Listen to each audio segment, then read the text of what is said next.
daraini amin. Dan setengah daripadanya riya. Baik, jadi perkara apa? Perkara yang berhubung dengan orang yang berusaha menjadikan dirinya dekat dengan Allah. Orang yang berusaha menjadikan hatinya bersih daripada semua perkara yang menjauhkan dia dengan Allah. Orang yang berusaha menyingkap hijab dia dengan penciptanya. Jadi antara sifat ataupun hal yang perlu disucikan daripada hati ini adalah setengah daripadanya riya. Baik. Maka riya ni tadi diletak dalam kitab Durun Napis ni, yang Jawi, yang buku surat 3 ni, termasuk dalam perkara yang disebut syirik khafi, syirik yang tersembunyi. Di dalam syirik khafi ada yang riya jali, ada yang riya khafi. Riya yang jali dan riya yang khafi. Kesan daripada riya ni tadi membawa kepada batal pahala, bukan batal amal. Macam kita tak rukuk waktu sujud, waktu semayang, batal lah semayang kita kan. Nah, ni kita buat elok je.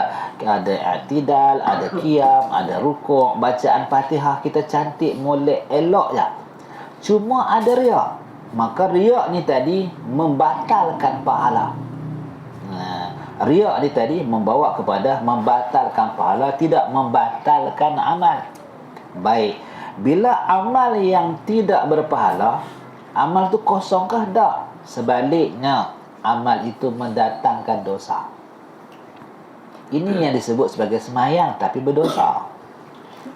Ibadat pada zahir tapi tidak pada yang batin. Maka kesan daripada kita tak menghilangkan riya pada yang batin ni, atau riya, maksiat pada batin yang bernama riya ni, macam kita beli derayan busuk. Duit habis, derayan pun kita buang, tak makan kan, macam tu lah. Jadi rugilah kan. Malah bukan saja rugi, mendatangkan rasa kesal yang amat sangat. Jadi kekesalan yang akan kita alami, yang akan kita rasai disebabkan tak menghilangkan riya ni. Kita akan hadapi hal tu. Baik. Yang pentingnya kita kena tahu apa makna riya supaya kita faham, tahu dan kita faham, dan kita berusaha hindarkan hati kita dihinggapi penyakit riya. Baik. Artinya memperlihatkan ibadatnya itu kepada orang yang lain, atau menghendaki, yang kedua, atau menghendaki dengan ibadatnya itu akan sesuatu yang lain daripada Allah Ta'ala. Dia buat sesuatu ibadat untuk ditunjukkan kepada selain Allah, atau dia buat ibadat kerana menghendaki sesuatu selain dari Allah. Itu riya.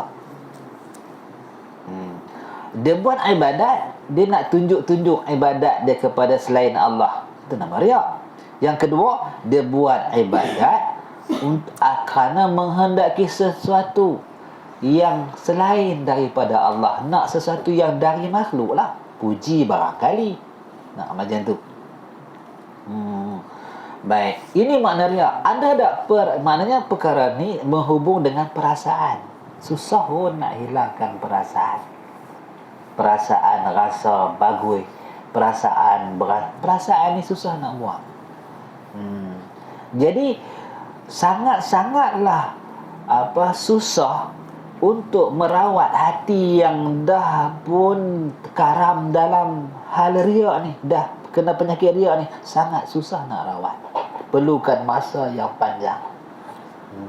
Bermohon ampunlah kepada Allah atas ibadat yang kita buat, tapi inti dia riya, hati dia riya.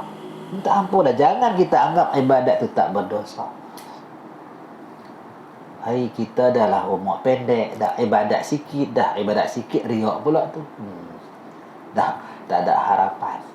Jadi dengan apa? Dengan usaha yang berterusan, Allah kan Ar-Rahman Ar-Rahim, Maha Pemurah, Maha Pengasihani, Latif, Maha Lembut. Tak. Maka kita ni bermohonlah, tapi dengan syarat kena berusaha sungguh-sungguh. Baik. Kita dengar yang Arab sikit. Dia kata riak tu, ar-riya'u qismani, riak terbahagi dua, jaliyun wa khafiyun. Jali dan khafi, nyata dan tersembunyi. Riak tu sendiri dah syirik dah. Riak tu dipanggil syirkun khafiyun, syirik yang tak nampak. Baik, kalau kita pergi kepada makna riak yang diterjemahkan dalam kitab ni, buat sesuatu untuk dihadapkan kepada selain Allah. Yang kedua, buat sesuatu untuk mendapatkan sesuatu yang lain daripada Allah. Dua-dua makna ni disebut riya. Maka katanya ulama dalam yang Arab ni, fal awwalu ayyaf ala ta'ata bi hadratin nas la ghair wa inna khala bi nafsi la yaf'alu syai'an. Maka riya yang jali ni, dia kata apa? Seseorang melakukan ketaatan ketika berhadapan ataupun berada di khalayak manusia. Fa in khala bi nafsihi, namun setelah dia bersendirian tak buat pun. Atau riak jali tu. Yang tu riak tu tadi, kalau kata nasi hangit tu sampai bau pula. Itu maknanya riak tu tadi melampau. Sampai nyata. Ketika ada keserangan tak buat pun, tapi dia khalayak ramai ni, hui. Lepas itu ini segala kebaikan yang dia buat depan orang ramai, tapi kalau kita seorang dia tak macam tu pun. Mana takwa dia tu tak sampai ke batin.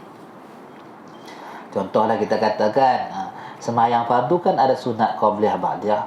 Nah, ketika dia duduk di khalayak ramai di Masjid Jami', sebelum Isya pun dia sembahyang sunat, selepas Isya pun dia sembahyang sunat. Nah, tapi ketika di rumah seorang dalam bilik dia sembahyang fardu je pun, itu pun Fatihah je, surah pun tak baca. Atau riak jali tu. Segi yang ulama cuba terangkan kepada kita. Maka yang kita buat di Masjid Jami' itu kerana apa? Kerana kita nak menunjuk, nak menghadapkan amal ibadat kita, nak menzahirkan amal ibadat kita supaya kelihatan oleh manusia. Mana kita nak hadapkan ibadat kita pada makhluk. Tu riak jali tu. Ingatlah, jali ke khafi ke, hak yang tu tetap dalam syirik. Makanya berdosa ke tidak? Berdosa.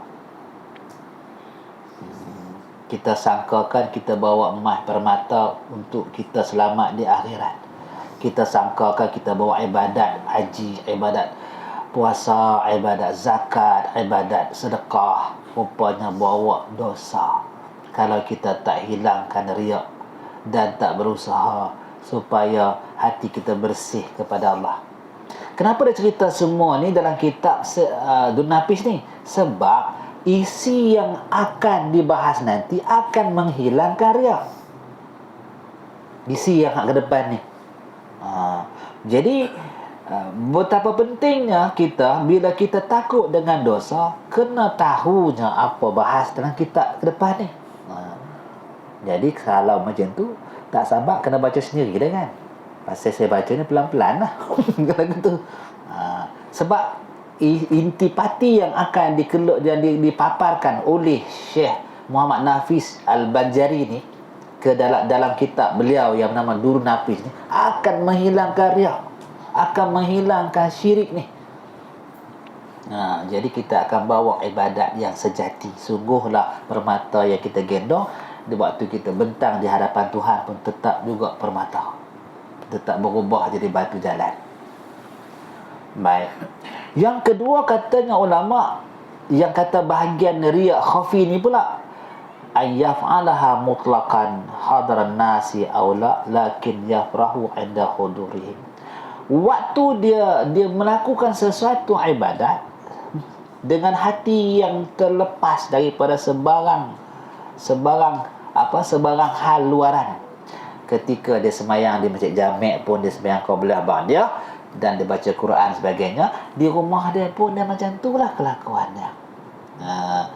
Baik, tetapi ada apa? Ada riak rasa seronok bila dia dilihat orang. Riak juga tu. Riak khafi dipanggil. Pun tak termasuk dalam ibadat yang berpahala. Baik. Sehinggalah disimpulkan qala al-Fudail Ibn Iyad, al-amalu li ajlin nas. Seandainya amalan kamu itu dilakukan kerana manusia, syirkun, itu dah termasuk dalam hukum syirik. Wa tarkul amal li ajlin nasi huwa riyaun. Ketika kamu tak buat satu amalan kerana tak ada manusia yang tengok, yang tu dipanggil riya. Ketika kamu buat sesuatu amal untuk dapatkan perhatian manusia, dipanggil riya. Yang ni riya jali ni. Ketika diterjemahkan tadi kan, riya kan ada dua jenis. Satu riya jali, satu riya khafi. Kepada Fudail bin Iyad, riya jali itu martabat dan syirik. Ketika kita buat kerana manusia tu syirik. Tetapi ketika kita duduk seorang tak buat pun sebab orang tak nampak, dia panggil riya. Jadi tak kerana Allah ni jatuh syirik, jatuh riya, tak jadi amal soleh di sisi Allah. Maka bila kita ni tadi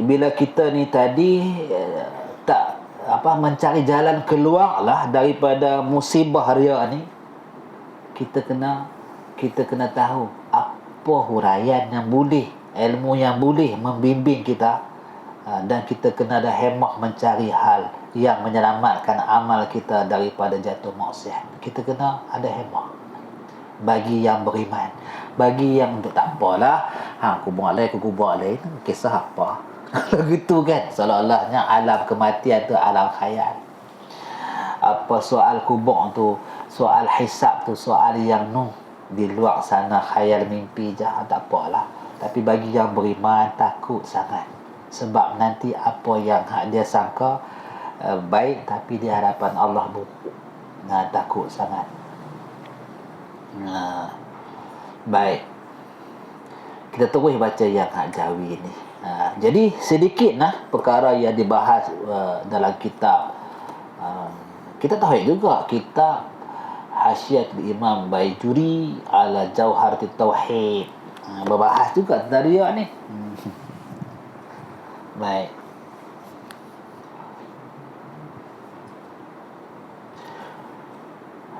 Kita faham dah di situ riya tu apa? Dengan dua makna, buat satu amalan supaya dilihat manusia. Yang kedua, buat satu amalan menghendaki selain dari Allah. Tujuan dia hak dunia ke ataupun akhirat ke, tidak Allah tu, riya lah tu. Nak dapat kegaguman di kalangan malaikat barangkali, nak dapat kepatuhan. Dia buat satu amal supaya jin-jin di rumah dia tu semuanya minta izin dekat dia, tunduk dekat dia. Amalan yang buat tu kerana nak dapat penghormatan makhluk jin contohnya, pun riya juga disebut dengan amal tu.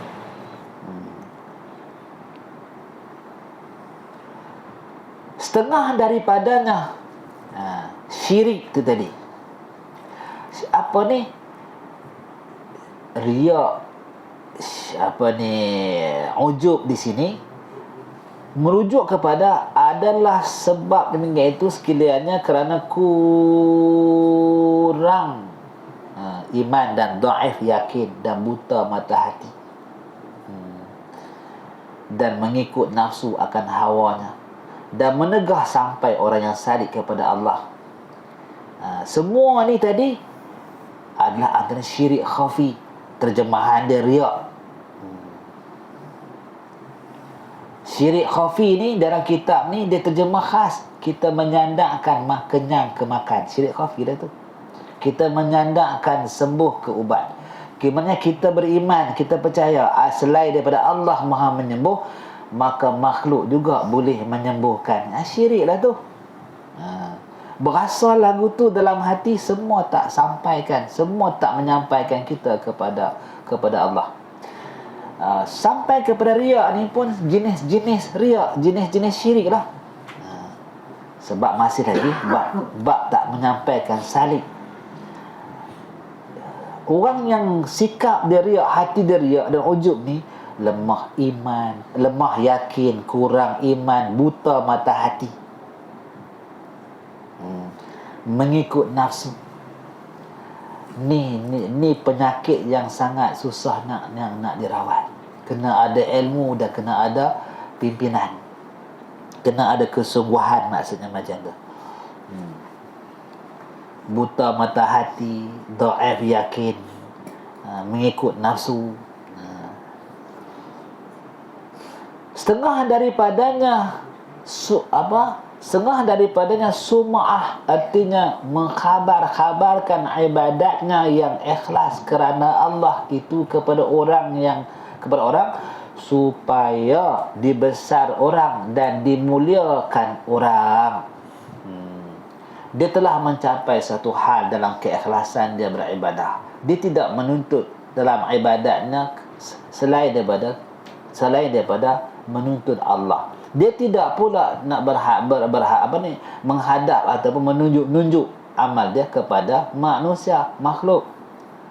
Comel dah. Selepas daripada fasa tu, dia cerita dekat orang, dia suka orang dengar amal ibadat dia dahulu ni.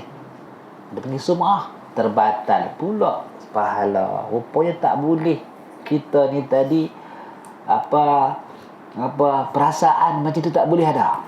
Bukan tak boleh cerita, tapi cerita dengan perasaan bagi orang kagum apa yang dia dah hasil daripada ibadat yang ikhlas tu pun tak boleh juga rupanya. Sebab tu satu orang amal dia satu hari, kalau tak salah lah 10,000 kali selawat. Disembunyikan amal tersebut, tak diketahui. Satu masa dah 1,000 rasanya, matilah dia dalam perjalanan bawa barang dagangan.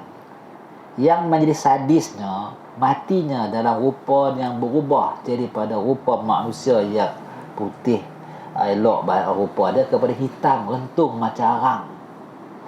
Jadi anak dia ni tadi, waktu tu perjalanan musafir tu ada anak dia, jadi kebingungan. Nak panggil orang malu atau bertakut, orang kata apa, pasal ayah dah berubah dah, jadi hitam rentung macam arang. Akhirnya susah hati terlenalah dia di tepi jasad bapak dia tu. Lalu datang satu orang bercahaya, rupa dia. Lalu dia pun lap muka ayah dia. Dia sedih, sedih keadaan dia tu tadi. Kemudian dia beritahulah keadaan dia kepada orang cahaya tu. Lalu dia pun tunjuk muka ayah, dia pun usap muka ayah dia, bersih putih, malah bersinar pula lagi. Lalu dia pun bertanya, siapakah engkau? Akulah Rasulullah Muhammad. Kemudian dia pun terkejut. Dia tengok bercahaya muka ayah dia. Jadi sebelum tu dia beritahu, kerana bapa ni tak pernah tinggal selawat kepada aku dan tak pernah cerita kepada siapa pun amal ikhlas dia tu tadi, maka kelebihan yang dapat tu Rasulullah mai bagi syafaat dia ada. Jadi punca apa yang dia jadi mati keadaan macam tu pun sebab dia pemakan riba. Dia berniaga buat kaedah riba. Macam tu. Kena jugalah kan. Tapi syafaat Rasulullah tu, cuma kita nak ambil yang amal dia tu. Amal dia tu yang anak dia pun tak tahu apa nak. Yang dia beramal 10,000 ke 1,000 kali riwayat tu. 10,000. Tak pernah tinggal. Jadi maknanya, barangkali dia bercerita kepada orang yang dia dah amal apa, barangkali dia tu dalam sum'ah, sia-sia amal yang soleh yang dia buat tu. Jadi terbatal. Perkara yang boleh membatalkan salib orang yang berjalan ke Allah ni. Salib ni dalam kitab yang kita baca, yang anda baca kat Taipei baru ni, dia umpama ulama misalkan macam orang musafir.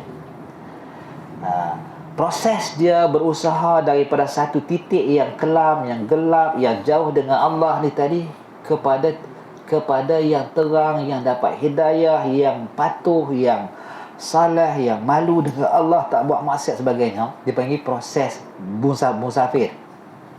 Maka proses musafir ni perlu 5 perkara. Pertama kena ada muallim, kena ada orang yang pimpin dia, kena ada sesuatu yang menunjukkan dia. Kalau dia tak menunjukkan dia dengan akal saja, dia tak mampu nak tengok yang mana batal, yang mana yang sah, yang mana yang disuruh syarak, yang mana yang dilarang syarak.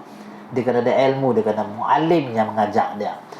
Yang kedua, dia kena ada proses, dia kena bekal. Maknanya orang nak berjalan nak pergi Mekah mesti sediakan nak berapa duit dan baju sebagainya supaya proses ibadat dia berjalan dengan lancar. Tak kena bekal. Mana bekal dia takwa, kena ada satu kekuatan dalam jiwa, aku nak berubah. Daripada cakap kosong kepada baca Quran, contohlah kan. Nak berubah kena ada proses, nyatakanlah. Kemudian yang ketiga, dia kena ada senjata.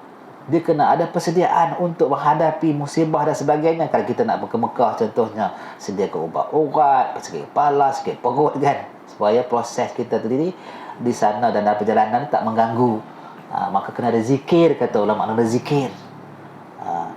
Dan yang kelima, dia kena ada tawalan, ada sahabat, ada orang. Janganlah kita dalam ihram berkawan dengan orang yang tak buat ihram. Lagi masalah lah, kena dam.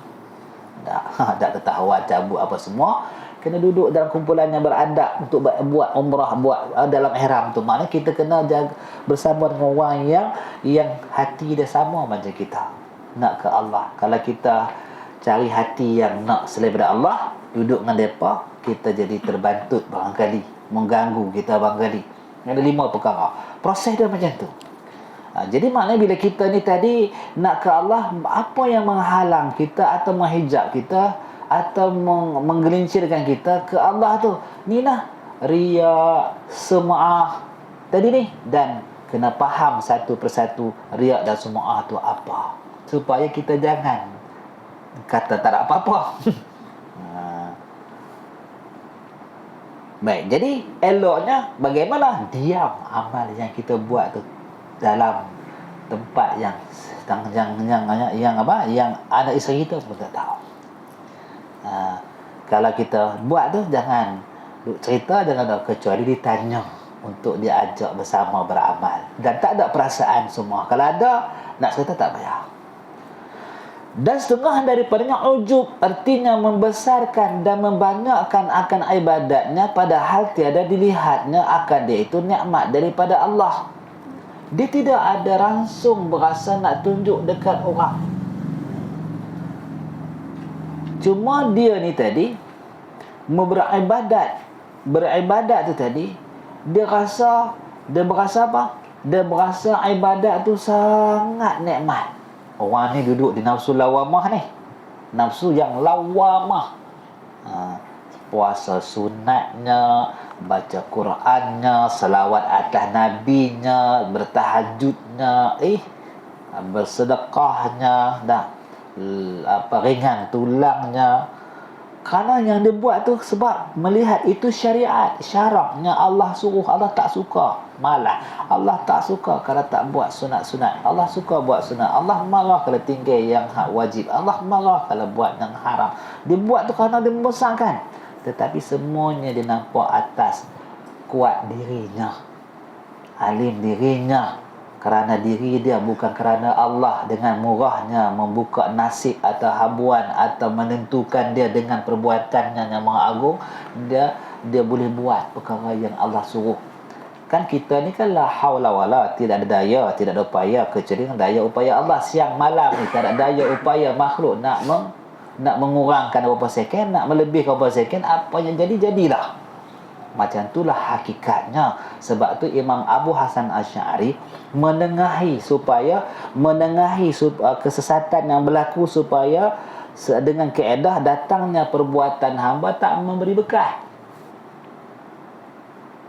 Kan kita kan ubat, ya suruh makan ubat, tetapi hukum adat, jangan nampak beri bekal. Maka tak salah kita sakit pergi hospital, tetapi hasilnya sakit, hasil sihat yang daripada treatment tu tak boleh datang daripada selain Allah. Macam tu. Waktu kita makan tu, kenyang jangan datang dari makan. Lapar kena makan, tapi mengenyangkan Allah. Jadi bila kita lihat macam tu, maka terhindarlah hati kita menyengutui Allah dengan mengatakan nasi ada kuasa mengenyangkan selain daripada kuasa Allah. Dah ternapi dah menyengutui. Pertama. Yang kedua, kita tak jadi batiniah. Maksud kata batiniah ni mentajisimkan Tuhan dengan kelakuannya. Mentajisimkan, mujassimah kan, mujassimah lah.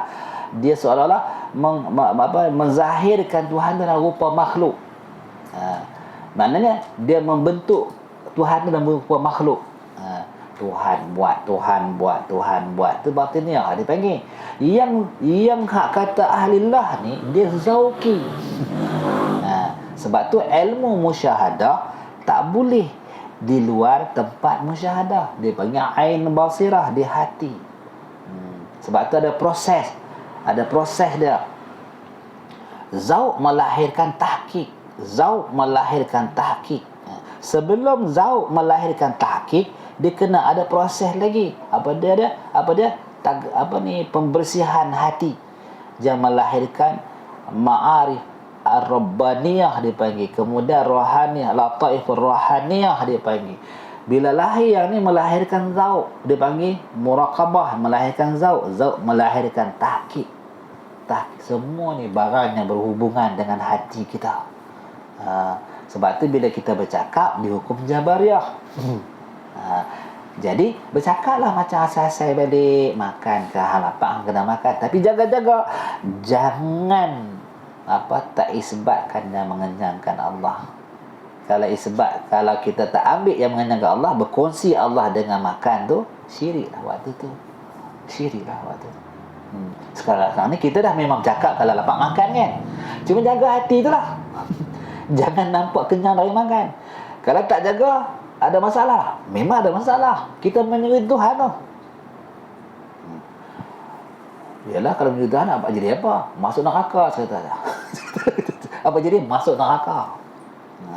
Sebab tu kena jaga tu.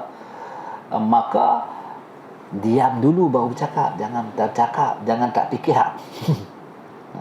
Sebab tu banyak diam tu tak banyak dosa. Tengok. Sebelum ni cakap dah kan, kalau hang nak kaya, hang kena berniaga, mana berusaha. Baru kalau duduk saja hang tak kaya. Okey, kalau kata berniaga jadi kaya, berapa ramai orang berniaga tak kaya-kaya pun. Gitu kuku adat dia kan. Berapa ramai orang pergi rawat tapi tak sembuh pun. Berapa ramai orang kahwin tapi tak dapat anak pun. Maknanya yang boleh jadi kaya, yang menyebabkan hasil sesuatu perbuatan Allah tu. Kita kena nampak macam tu. Tapi yang ni tadi, yang ni bila kita balik kepada syirik khafi atas tu, menyandarkan sesuatu yang akan berlaku, yang sedang berlaku, yang sebelum berlaku, sebelum, sedang dan akan itu tak mau langsung dengan makhluk. Yang ni halus lah, nanti dia panggil tauhidul af'al. Tauhidul af'al, supaya kita tadi sentiasa melihat Allah ni tadi Tuhan yang melakukan sesuatu, bukan sesuatu melakukan sesuatu. Jadi maknanya sebelum sesuatu kita kena pandang dengan Tuhan, sedang sesuatu pun dengan berlaku dengan Tuhan, akan berlaku pun dengan Tuhan juga. Jadi kita kena faham itu semuanya dalam perbahasan supaya hati kita ni tadi bersih macam tu.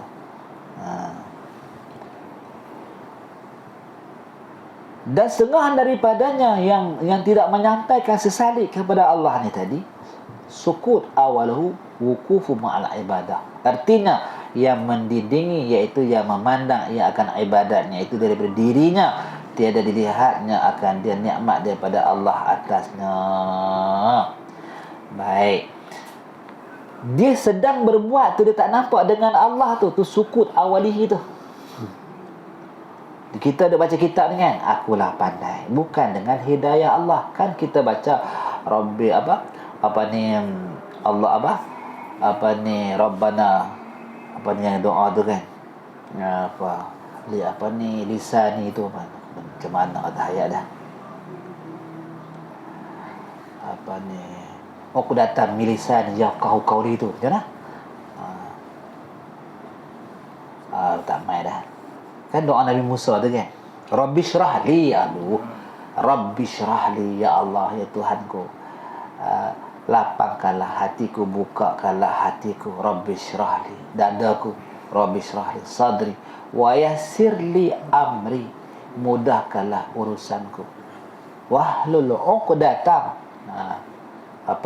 relaikanlah sekalian tersimpul gagak, tak ada istilah dia, lancarkanlah bahasa-bahasa nak sampaikan, 'uqdatam min lisani, di lidahku ni, yafqahu qawli, dan yafqahu qawli, dan dapat berilah kefahaman dalam setiap perkataan. Sebab kan Nabi Musa nak pergi dakwah Firaun. Ketika Nabi Musa berdakwah kepada Firaun tu, dia akan nampak asal tu, Rabbi syrah li sadri wa yassir li amri wahlul 'uqdatam min lisani yafqahu qawli. Segala yang dihamburkan tu dengan Allah tu, bukan dengan lisan dia kuat dia, bukan dengan faham hati dia, dengan Allah yang pimpin tu. Kenapa macam tu? Jadi maksudnya ketika dia berdakwah tu, dia ibadat kan. Begitulah ketika kita ni tadi nak sembahyang, Allahu Akbar, nampak dari Allah tu, bukan dari kita tu. Sebab semuanya di kejadian ini berlaku, dan kejadian ni adalah iradat dan kudrat Tuhan. Maka kena nampak macam tu. Salah satu, kalau kita tak nampak macam tu, kata dalam kitab ni, suku saqata awaluhu wa wukufu ma'al ibadah, yang mendindingi iaitu memandang ia akan ibadatnya daripada dirinya, tiada dilihatnya akan dan nikmat dari Allah Ta'ala atasnya. Dia tak melihat yang tu adalah nikmat, pemberian, pengaturan Tuhan kepada dirinya buat taat, bukan buat ibadat. Dia tak nampak macam itu, dia nampak diri dia. Dan mungkin disebabkan dia ni orang saleh, ataupun ayat keturunan orang saleh, kemudian hidup dalam keadaan kesalehan, maka timbullah amal-amal saleh daripada rupa-rupa tu. Dia tak nampak dari Allah. Kalau berasa hebat sangat keturunan ni, anak Nabi Nuh pun tak ketahuan. Nak lagu tu kan, anak Nabi Nuh tak ketahuan kan. Jadi bukan semestinya kalau kita rasa hebat sangatlah pengasuh kita tu tadi, yang mengasuh kita lah yang menjadikan kita dia berbeza dengan orang lain, berkasta dengan orang lain. Musa Samiri siapa pengasuh dia? Jibril alaihissalam kan. Nabi Musa alaihissalam Firaun. Maknanya bukan sebab tu. Tetapi ingatlah Allah yang menghabuankan seseorang, dan kejadian yang sedang berlaku tu adalah keadaan Allah yang mengaturkan. Macam tu. Kalau tak nampak lagu tu, saqata awaluhu, maknanya orang ni tetap juga terhijab. Tak nampak tu salah, orang yang tak sampai kepada Tuhan. Dan setengah daripadanya hujub, artinya dinding, iaitu dinding ibadat daripada segala cahayanya, perhiasannya, keelokannya, kerana tiap-tiap satu apa tu? Titik hilang tu. Amal ibadah. Tiap-tiap satu amal ibadat. Tiap satu amal ibadat itu baginya cahaya, perhiasan dan keelokan. Siapa nak dapat kasyaf? Jangan tinggal sembahyang tahajud. Kalaulah kita buat sembahyang tahajud ni tak pernah tinggal, sesekali kita akan nampak apa yang berlaku. Satu orang dia nak cerita lah kan, dia ni orang Kuala Lumpur, beranak-beranak pun pijak tanah, dia tak reti pijak tanah tau. Kemudian beranak pula duduk di Kuala Lumpur. Tiba-tiba bernikah dengan satu orang yang banyak pokok derayan, banyak pokok nyok. Duduk kampung kan. Jadi kontra ras hidup tu, suasana hidup tu kontra. Jadi satu hari dia bawa baliklah bini dia ni ke rumah mentua dia, ke rumah yang kampung ni lah. Kemudian anak ada duduk sebulan apa, mak ada yang Kuala Lumpur, Pak Kuala Lumpur dia turun tengok anak ni, berlaku dalam 15 tahun yang lalu lah. Kebetulan besan dia ni ada urusan di Ipoh. Nak cerita tu tak. Kemudian bila dah sampai tak bertemu. Besan Kuala Lumpur dah balik, yang had mak mentua pada perempuan tu dah sampai. Dia kata, tadi apa ni mak kamu datang ya. Kenapa mak kamu cakap macam ni? Satu. Tak tahu kata apa. Dia sebut detail loh. Satu. Yang had apa yang besan yang had orang kampung ni tak pernah tinggal 15 tahun tahajud. Amalan dia, saya tanya lah amalan apa? Saya tak pernah tinggal 15 tahun tahajud Ustaz. 15 tahun tahajud orang tinggal, kita tak pernah buat. Cerita itu. Begitu nur tu amalan. Macam kita makan kenyang. Macam kita makan kenyang kan, minum hilang dahaga, itu adat. Kalau kita rajin buat ibadat sunat-sunat sampai istiqamah begitu lama, maka dia datang satu perkara yang dipanggil mulazimat dia, dipanggil nur. Dan nur ni juga akan menjadi hijab, sebagaimana hijab ni hukum adat tadi. Bila makan kenyang susah, kita nak apa? Allah yang bagi kenyang, betul tak? Bila kita beramal, kita akan dapat sesuatu yang mengajaibkan. Susah kita nak hadap hati kepada Allah, lebih menghadap kepada kepelikan amal tu pun disebut sebagai nur, hijab nur dengan Allah. Contohlah bila kita bila kita macam saya dekat Mesir dulu, ada kawan-kawan yang rajin nak ibadat.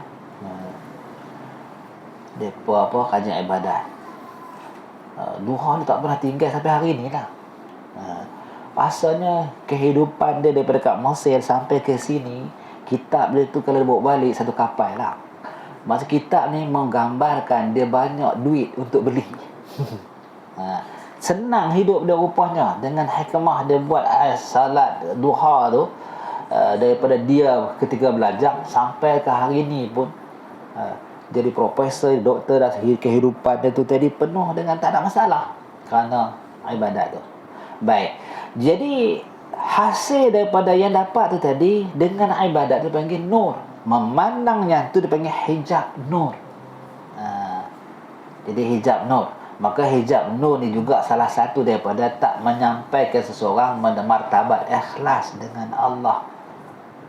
Dia lebih membesarkan nikmat daripada Mun'im, macam tu. Dia lebih melihat benda daripada pencipta benda. Yang ni pun antara perkara yang menghalang seorang sampai ke Allah. Bagus dah, bagus. Tapi rahsia yang terhijab tu tak dibuka kepada hati dia sebab terhijab dengan hijab nur. Maka berhentilah orang salik kepadanya daripada melihat akan perhiasannya dan keelokannya. Mana tak sampailah, tak berjalanlah orang tu kepada Allah, tak mendapat, tak duduk dalam hadirat Allah lah orang ni kepada Allah yang maha sempurna, yang bersifat kidam baqa tadi ni. Disebabkan dia melihat apa yang dia dapat, keelokannya, maka sukacitalah ia dengan dia dan lupalah ia akan Allah. Daripada sebab yang demikian itu pemberian segala hijab nur tadi ni, segala nur-nur ni, pemberian tadi ni. Sebab tu kita kena kenal Allah dan letak Allah tu seperti adanya. Jangan letak dah selevel dengan apa kita dapat. Syahadan. Baik, ni simpulan pengarang kita ni. Syahadan ni terjemahan apa? Tu saya ingat lah. Ada pun demikian itu kot. Apa terjemah dia tu?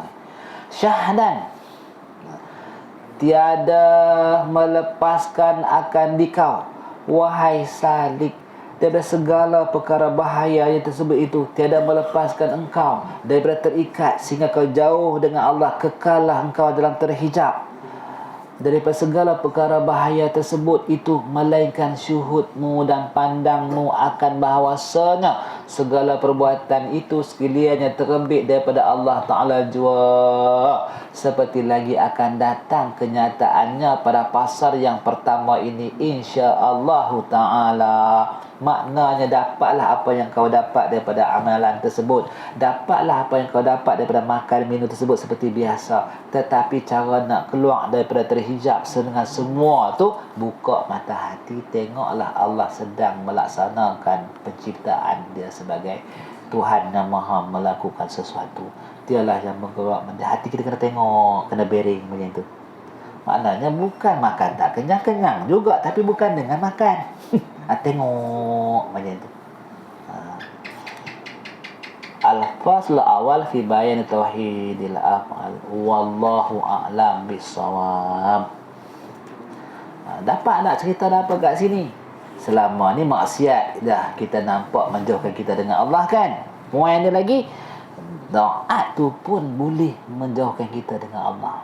Cara dia, buka hati, jangan tengok makhluk. Huraian dia baca balik. Baca balik kita ni jumpa dia punya jalan cerita. Bukan senang nak jadi kekasih Allah. Kita dengar orang tu dicintai Allah, kita dengar orang tu dikasihi Allah, tapi ada cara dia, bukan sebarang. Cara dia seperti dalam kitab yang kita baca ni. Wallahu a'lam bissawab. Okey, berapa dah bang? Baca larut dah. Boleh. Bismillahirrahmanirrahim. Allahumma inna nas'aluka 'ilman nafi'a wa qalban khashi'a wa amalan salihan wa damu taqabbala. Allahumma ya Rabbi bil ikhlas khalis qulubana minasyirki wal 'asyan haqqan takhallasa. Qul huwallahu ahad, Allahus samad, lam yalid wa lam yulad wa lam yakul lahu kufuwan ahad. Amin ya rabbal alamin.